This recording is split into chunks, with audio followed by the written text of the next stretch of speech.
Ես գաղտնիք չեմ բացահայտի, թերևս, որ ասեմ, որ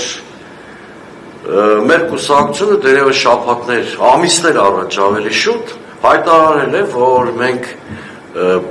աջակցում ենք Գագիկ Ծառուկյանի հեղինակած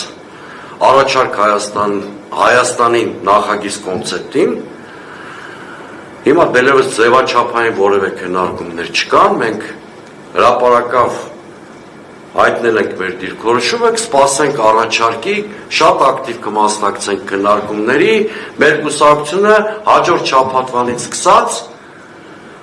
շատ ակտիվ հենց այս նույն հյուրանոցի տարածքում շատ ակտիվ մասնագիտական եւ հանրային քննարկումների շարք է նախաձեռնում, որպեսզի մենք էլ մեր առաջարկային փաթեթները ներկայացնենք այդ մեծ առաջարկի մեջ եւ ձևավորենք քաղաքական օրակարգ։ Դե մեր կուսակցությունը իրեն հռչակել է որպես 3 սոցիալական հասարակական խմբերի շահերի արտահայտիչ։ Ամենօր տրանսպորտով գործի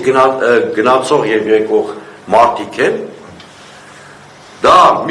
փոքր եւ միջին բիզնեսն է եւ դա ոչ նոմենկլատուրային մտավորականությունն է։ Այս 3 խմբերն են փոփոխության շարժիչը։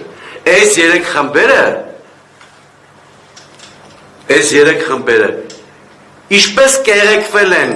նախկին համակարգի կողմից, այնպես էլ կերեկվում են այսօր։ Խայտարակ ձևով են կերեկվում։